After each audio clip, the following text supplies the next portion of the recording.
Hi friends, মই কৃষ্ণমণি ডেকাই পুনৰ এটা নতুন ভিডিঅ' লৈ কেডি সলিউশন মাষ্টাৰ চেনেলটোলৈ সকলোকে স্বাগতম জনাইছো। ইয়াৰ আগৰ আমি ভিডিঅ' কেইটাত 1 নম্বৰ আৰু 2 নম্বৰ লেসনৰ হায়াৰ সেকেন্ডাৰী সেকেন্ড ইয়াৰ ফাইনেলত মেথ্ৰ পেপাৰখনত 2015 চনৰ পৰা 20 চনলৈ কিমান কোৱেশ্চন আহিছিল সেই কোৱেশ্চন কেইটাৰ এনসাৰ কৰি দিছিল আৰু কিমান মাৰ্কস আহিছিল সিলেবাসটো কৈ দিছিল। আজি আমি এই ভিডিঅ'টোত আলোচনা কৰিম 2015 পৰা 20 লৈ অহা কোৱেশ্চনখিনিৰ এনসাৰ। এই ভিডিঅ'টোত আমি 2015 চনত কোন কেইটা কোৱেশ্চন আহিছিল 4 নম্বৰ লেসনটোৰ পৰা আৰু কিমান মাৰ্কস আহিছিল সেইখিনি আমি ইয়াত আলোচনা কৰিম। পলম নকৰি আমি ভিডিঅ'টো আৰম্ভ কৰো। যেটো 4 নম্বৰ লেসন নিৰ্ণয়ক আছে সেই নিৰ্ণয়কটোৰ পৰা আহিছিল 2015 চনত 7 মাৰ্ক আহিছিল। তাৰে 1 নম্বৰ এটা আহিছিল আৰু 6 মাৰ্কছৰ এটা আহিছিল। কেতিয়াবা 11 মাৰ্কছ পাই যায়, 4 মাৰ্কছৰ এটা মূল অক্ষৰৰ লগত অৰ দি দিয়ে। সেই কোৱেশ্চনটো কেতিয়াবা পালে মই 2016 নে 17 আহিছিল মই হেতু কৰি দিম। এতিয়া তাতে 11 মাৰ্কস আহিছিল, ইয়াত 7 মাৰ্ক আহিছে। ইয়াৰে যেটো 1 মাৰ্কসৰ কোৱেশ্চন সেই কোৱেশ্চনটো মই ইয়াত লিখি থৈ দিছো। 1 মাৰ্কসৰ কোৱেশ্চনটো সলিউশনটো মানে কোৱেশ্চনটো কি দিছে চোৱা। এটো নিৰ্ণয়ক মানে মূলয়ক্ষ দি থৈ দিছে যে 4 5 6 5 6 7 13 15 and 17 নিৰ্ণয়কৰ 7 মৌলটোৰ সহ উৎপাদক কিমান হ'ব। 7 মৌলটোৰ সহ উৎপাদক মানে 7 মৌলটো সহ উৎপাদক উলিয়াব দিছে। এতিয়া চোৱা 7 মৌলটো এগিটা স্তম্ভ আৰু এগিটা শাৰী তোমালোকে জানা। 7 মৌলটো আছে আমাৰ 2 আৰু 3, a2 3 লিখিব পাৰা নাইবা m2 3 মানে এই মৌলটোৰ কথা কৈছো। ইয়াৰ সহ উৎপাদক উলিয়াব লাগিলে এই মৌলটো যদি উলিয়াব লাগে এই শাৰীটো আৰু এই স্তম্ভটো বাদ দিব লাগিব। দিলে কি থাকিব 4 5 13 15। এতিয়া চোৱা এইখিনি মান উলিওৱা তোমালোকে মই উলিয়াই দিছো। 4 15 60 হয় minus 5 term 65 is equal to minus 5. এটাকে যেটা আমাক এই নিৰ্ণয়কটো যে 7 মৌলয়ক্ষটোৰ সহ উৎপাদক উলিয়াব দিছিল সহ উৎপাদকটো হৈছে -5। এতিয়া আমি আলোচনা কৰো যিকিটা 6 মাৰ্কছৰ কোৱেশ্চন আহিছিল। 6 মাৰ্কছৰ কোৱেশ্চনটো কি আহিছিল তোমালোক ইয়াত মই লিখিবলৈ কৰি দিছো। 2 নম্বৰ দিলো মই ইয়াত যদি x y z সকলো বেলেগ মানে সকলোৰে মানবিলাক বেলেগ আৰু কি দিয়া আছে x square 1 plus x cube y square 1 plus y cube z square 1 plus z cube is equal to 0. তেন্তে আমাক প্ৰমাণ কৰিব দিছে। তেন্তে প্ৰমাণ কৰা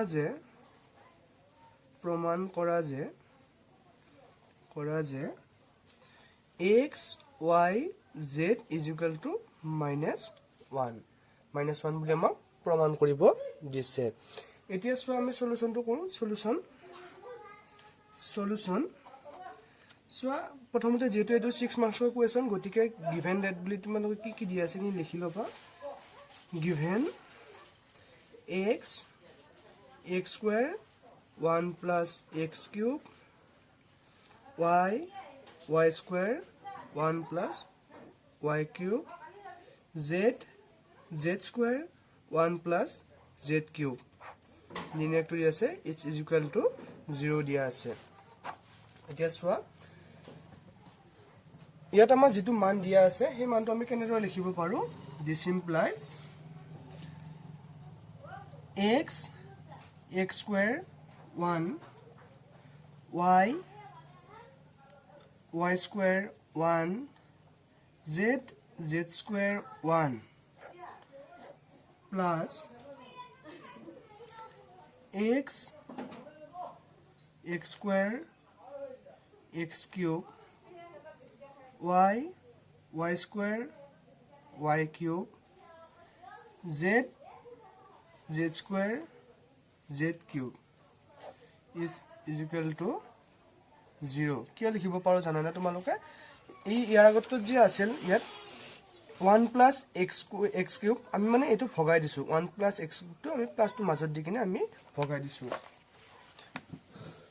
এতিয়া চোৱা this implies x square 1 y square 1 z square 1 plus ইয়াৰ পৰা আমি x y আৰু z কমন লব পাৰো ইয়াৰ পৰা আমি x y z যদি কমন লওঁ x y z যদি কমন লওঁ তেতিয়া হলে কি হ'ব ইয়াত 1 আহিব 1 x আৰু x square ঠিক তেনেদৰে ইয়াত আহিব 1 y square ইয়াত আহিব 1 z square is equal to 0 লিখিব পাৰো এতিয়া আমি সোৱা এইটো যেটো নিৰ্ণয় দি আছে এটো আমি চেঞ্জ কৰিম মানে যেটো আমাৰ 3 নম্বৰ আছে 3 নম্বৰ যেটো কলম আছে সেই কলমটো নাইবা আমি 2 নম্বৰ কলমটো আমি 1 নম্বৰ নিম আৰু 1 নম্বৰৰ যেটো স্তম্ভ আছে এই স্তম্ভটো 2 নম্বৰ আনিম তেতিয়া আমি ইয়াত লিখি দিছো change to c1 change to c2 আমি c1 ৰ মানটো c2 নিম আৰু c2 ৰ মানটো c1 ত নিম এতিয়া সোৱা this implies x square 1 y square 1 z square 1 plus x y z ইয়াত মানটো নিলে কি হ'ব সোৱা x y z 1 1 1 x square y square z square is equal to 0 এটা সোৱা এবাৰ এটো যেনেকৈ আমি চেঞ্জ কৰিছিলো ঠিক তেনেদৰে ইয়াতো চেঞ্জ কৰিম ইয়াত কি চেঞ্জ কৰিম ইয়াতে তো আমি চেঞ্জ কৰিম যে c2 চেঞ্জ টু c3 মানে c2 ৰ মানখিনি আমি c3 নিম আৰু c3 ৰ মানখিনি আমি c2 নিম that's what this implies x square 1 y square 1 z square 1 plus x y z এটো আমি মানে c3 ৰ মানটো ইয়াত আনিম x square y square z square আৰু c2 ৰ মানটো আমি c3 নিম 1 1 1 is equal to 0 এটা সোৱা এই মানটো আৰু এই মানটো ইকুৱেল গতিকে আমি ইয়াত কমন লব পাৰিম কি কমন লব পাৰিম x square 1 y square 1 z square 1 ইটো যদি আমি কমন লওঁ তেতিয়াহলে ইয়াত কি হ'ব 1 plus x y z is equal to 0 এতিয়া আমি 1 plus x y z is equal to 0 লিখিব পাৰো আৰু আমি x square 1 y square 1 z square 1 is equal to 0 লিখিব পাৰো এতিয়া সোৱা আমি কি লিখিম 1 x y z is equal to 0 this implies x y z is equal to -1 যেটো আমাক প্ৰুফ কৰিব দিছিল এটা আমাৰ প্ৰুফ হৈ গল এতিয়া সোৱা আমি জেনেৰেল 4 নম্বৰ কোৱেশ্চন কিটাত অৰ আহিছিল ঠিক তেনেদৰে 6 মাৰ্কছৰ কোৱেশ্চন কিটাটো অৰ আহিছে 2015 চনত 6 মাৰ্কছৰ যেটো নিৰ্ণয়কৰ কোৱেশ্চনত অৰ আহিছিল সেই কোৱেশ্চনটো মই ইয়াত লিখি দিছো সোৱা অৰ আহিছিল এটো অৰ আহিছিল 6 মাৰ্কছৰ কোৱেশ্চনটো যদি a is not equal to p b is not equal to q c is not equal to r আৰু p b c a q c a b r এই নিৰ্ণয়কটো is equal to 0 হয় তেন্তে p by p minus a plus q by q minus b এটো a হয় দে a p q by q minus b plus r by r minus c c ৰ মান উলিওৱা এই মানটো আমাক উলিয়াব দিছে এটো অৰ আহিছে যেটো আমি এইমাত্ৰ ইয়াৰ আগত যে কৰিলো এই কোৱেশ্চনটো অৰ আহিছে তোমালোকে এইটো কৰিব পাৰা নাইবা এইটো কৰিব পাৰা তোমালোকৰ নিজৰ ইচ্ছা এনেকৈ অৰ আহিলে এতিয়া সোৱা অৰটোৰ আমি সলিউশনটো কৰিবলৈ আগবাঢ়ো সলিউশন এটা সোৱা যেটো আমি আগতে কৈ দিলো 6 মাৰ্কছৰ কুৱেশ্যন তোমালোক কি দিয়া আছে খিনি লিখি লবা given that p b c a q c a b r is equal to 0 আৰু আমি কি দিয়া আছে a is not equal to p b is not equal to q and c is not equal to r দিয়া আছে এটা সব তোমালোকে সোৱা এতিয়া আমি এটো কেনেদৰে কৰিম এতিয়া এটো আমি কৰিম মানে সোৱা r2 sends to r2 নহয় sorry r1 sends to r1 minus r3 and r2 sends to r2 minus r3 এখিনি যে লিখিলো ইয়াতে সোৱা তোমালোকে বুজি পাবা মই ইয়াত লিখিছিলো যে r1 sends to r1 minus r3 মানে r1 ত আমি চেঞ্জ কৰিম কি সেনেকা চেঞ্জ কৰিম r1 minus r3 মানে r1 minus r3 মানে আমি কি লিখিম p minus a ইয়াতে লিখিলে গম পাবা আৰু ইয়াত লিখিছিলো যে r2 sends to r2 minus r3 ইয়াতে সোৱা r2 মানে আমি r মানে আমি হাৰি গিটলক বুজাই ৰুলাৰ মানে এই হাৰি গিলা r2 তো আমি চেঞ্জ কৰিম কেনেদৰে চেঞ্জ কৰিম r2 minus r3 মানে m r2 minus r3 এখিনে ইয়াত হ'ব কি হ'ব জানেনে a minus a হ'ব কি হ'ব আমি ইফালে ইয়াত লিখিম যে সোৱা r2 r1 sends to r1 minus r3 তেতিয়া গলে কি হ'ব সোৱা p minus a b minus b আৰু c minus r ঠিক তেনেদৰে a minus a minus b আৰু c minus r আৰু আমি r3 টো চেঞ্জ কৰা নাই r3 টো a b আৰু r is equal to 0 তোমালোকে এখিনি বুজি পাইছা না যে কেনেদৰে চেঞ্জ কৰিলো বুজি পাইছা না ইয়াতে প্ৰথমতে মই দেখাই দিলো এটা এক্সাম্পল দি দেখাই দিছো ইয়াতে বুজি নাপালে তোমালোকে কমেন্ট সেকশনত জনাবা এটা সোৱা এখিনি আমি ক্যালকুলেশন কৰো মানে সোৱা p minus a to p minus a হৈ থাকিল b minus b মানে হল 0 c minus r a minus a আমি 0 লিখিব পাৰো a minus b থাকিল c minus r আৰু a b r is equal to 0 এতিয়া আমি ক্যালকুলেশন কৰিম সোৱা ইয়াতে আমি প্ৰথমতে কি ধৰিম জানানে p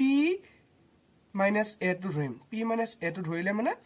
r11 বা তেতিয়া যে আমি দেখাইছিলো ইয়াৰ ফালে হেৰিটো যে কৰি দেখাইছিলো ইয়াতে কত গল মানে ফাৰ্স্ট যেটো এক নম্বৰীয়া কোৱেশ্চন কৰিছিলো হেতু যে দেখাইছিলো এই মানটো ধৰিলে এটো হাৰি আৰু এটো স্তম্ভ বাতিল কৰি এইটা পূৰণ কৰিব লাগে ঠিক তেনেদৰে ইয়াত ক্যালকুলেশন কৰিম সোৱা p minus a আমি এটো লৈছো p minus a লোৱাৰ কাৰণ আমাৰ এটো হাৰি আৰু এটো স্তম্ভ বাতিল হ'ব হলে ইয়াত কি পূৰণ হ'ব a minus b r minus b c minus r তাৰ পিছত ইয়াতে যেতিয়া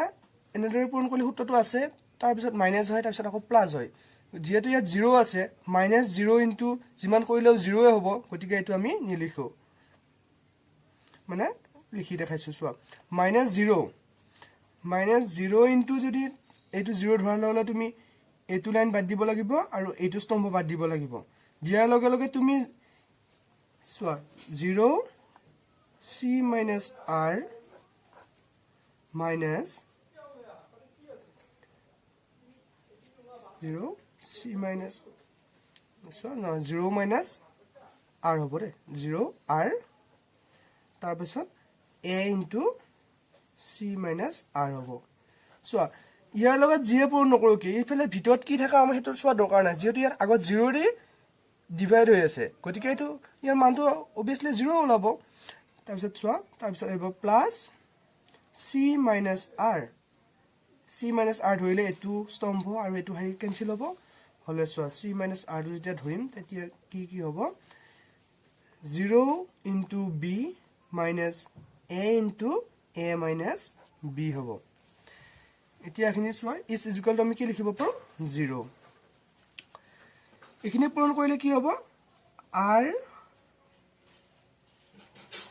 p minus a minus b p minus a sorry p minus a minus b so a minus b হ'ব okay so r p minus a q minus b এটুৰে যেনেকৈ এটুত পূৰণ হৈছে ঠিক তেনেকৈ তাতো পূৰণ হ'ব minus b p minus a আৰু c minus r 0 ৰে যি পূৰণ কৰিলে 0 হ'ব গতিকে সেই ভ্যালুটো আমি নেলিখিলেও কথা নাই প্লাস এটা চোৱা ইয়াতে 0 into b মানে 0 আৰু 0 ৰে আমি যদি ইয়াক মাল্টিপল কৰো মানে ডিভাইড কৰো মানে পূৰণ কৰো তেতিয়া হলে কি হ'ব চোৱা c - r হলে হেতু 0 হ'ব গতিকে ইয়াতে অকল থাকিল কি মাইনাস থাকিল minus a p minus sorry q minus b আৰু c minus r is equal to 0 এটা চোৱা r p minus a q minus b minus b p minus a c minus r minus plus minus minus hol a c minus r to ebar agot anilu aru q minus b is equal to 0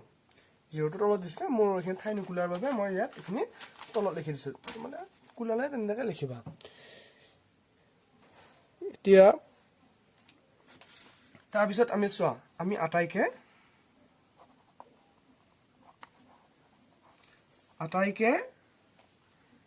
p minus a q minus b আৰু r minus c ৰে হৰণ কৰি পাও হৰণ কৰি পেলে আমি কি পাও চোৱা এটা চোৱা হৰণ কৰিলে কি পাম r p minus a q minus b divided by sorry student sorry guys p minus a q minus b r minus c minus b p minus a c minus r divided by p minus a q minus b r minus c minus তলত লিখি দিছো minus a c minus r q minus b divided by p minus a q minus b r minus c is equal to 0 এতিয়া চোৱা divide হৈ আছে যেহেতু p minus a ইয়াত cancel হল p minus a ক্যান্সেল হল ইয়াতো p minus a cancel হল তেতিয়া হলে কি হ'ব মই নেক্সট পেজত লিখি দিছো চোৱা এতিয়া হ'ব আৰু এটা ক্যান্সেল যায় দেই মই চোৱা নাছিলো q minus b আৰু q minus b টো ইয়াতো ক্যান্সেল যাব এতিয়া চোৱা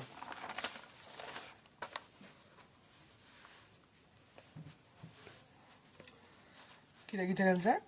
r divided by r minus c minus b c minus r bracket dia minus q minus b c minus r এতিয়া এটো তোমালোক ভাবি পৰা মাইনাস 2 কোৰ পৰা আহিল সো মাইনাস 2 কোৰ পৰা আহিল ইয়াতে আছিল r minus c হয়নে ইয়াত আছিল r minus c ইয়াত r minus c যেতিয়া আমি মাইনাস টু কমন ললো তেতিয়া হলে minus r plus c হল নহয় সেইভাবে আমি c minus r লিখিছো আৰু ইয়াত চোৱা b minus q লিখিছো বুঝলে না এটা মাইনাস টু কমন লোৱাৰ বাবে c minus r হল মানে minus r plus c হৈছিল মাইনাস টু কমন লোৱাৰ বাবে আমি আকৌ ভালদৰে লিখি দিলো c minus r তাৰপিছত চোৱা মাইনাস ইয়াতো ঠিক তেনেদৰে মাইনাস টু কমন লম মাইনাস a মানে মাইনাস টু কমন ললে r minus c হ'ব and q minus b হ'ব divided by p minus a q minus b আৰু r minus c is equal to 0 ইয়াতো চোৱা c minus r cancel হ'ব r minus c cancel হ'ব p q minus b cancel হ'ব তাৰপিছত চোৱা এতিয়া r minus c minus plus হল হোৱাৰ পিছত কি হল চোৱা b q minus b plus minus plus hall a p minus a is equal to 0 yes so r divided by r minus c plus b এটা যে আমি plus q ইয়াত দিও তেতিয়া হলে ইয়াত minus q minus b তোমালোকে ভাবিবা এটা plus q minus q কিয় দিলো মানে ইয়াত b লগত plus q দিলো দিয়াৰ লগে লগে ইয়াতো সমান হ'ব লাগিব কাৰণে আমি minus q দিলো মানে plus minus plus q আৰু minus q cancel যায় ফেলে আকৌ ultimately b divided by q minus b এ থাকব যায় ওকে plus a ইয়াত আমি কি যোগ দিম plus p যোগ দিলো যেহেতু minus p ৰে ইয়াক বিয়োগ কৰি দিলো দিয়া হলে plus p plus p আৰু minus p cancel যায় গৈ অকল a থাকিব গতিকে চোৱা p minus a is equal to 0 r minus c plus এটো আমি কেনেদৰে লিখিব পাৰো যেহেতু এটা যোগ হৈ আছে গতিকে আমি কেনেকৈ লিখিম চোৱা q b minus q divided by q minus b plus b divided by b নহয় q divided by q minus b so plus হৈ আছে লখাগু ললে আকৌ এইটোৱে ওলাব যে plus a minus p divided by p minus a plus p divided by p minus a is equal to 0 এটা so আকৌ ইয়াৰ আমি minus 2 কমন লম সো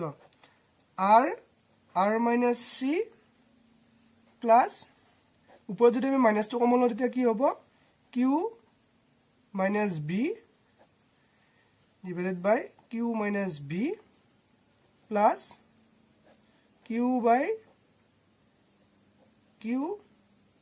minus b plus ইয়াতো আমি minus 2 কমন লম minus 2 কমন ললে কি হ'ব p minus a হ'ব p minus a হল তাৰ পাছত এটাৰ কি থাকিল plus p minus a is equal to 0 this was q minus b cancel hall p minus a cancel হল কিমান এদি cancel হল 1 এদি মানে 1 minus 1 আছিল minus 2 থাকিল so r minus c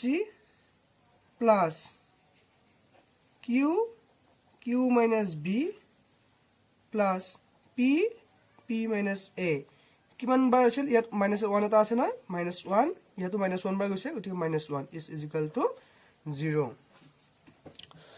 হল এটা চোৱা r divided by r minus c plus q divided by q minus b plus p divided by p minus a minus কি হ'ব -1 মিলি পেলাই -2 হ'ব ইজ ইকুৱেল টু সেইফালে নিলে কি হ'ব অকল 2 হ'ব যে চোৱা p p minus a plus q q minus b plus r r minus c is equal to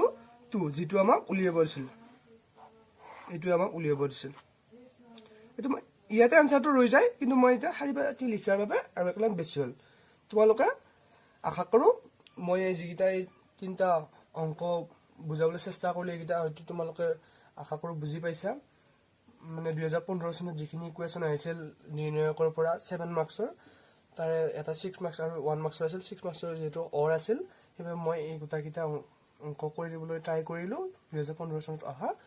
আশা কৰো ভিডিওটো ভাল লাগিল যদি ভিডিওটো ভাল লাগিছে তেনে লাইক কৰিবা তোমালোক যদি কোনোবা নতুনে মোৰ ভিডিওটো চাই আছে তেনে চেনেলটো সাবস্ক্ৰাইব কৰিবা ইমানে ধন্যবাদ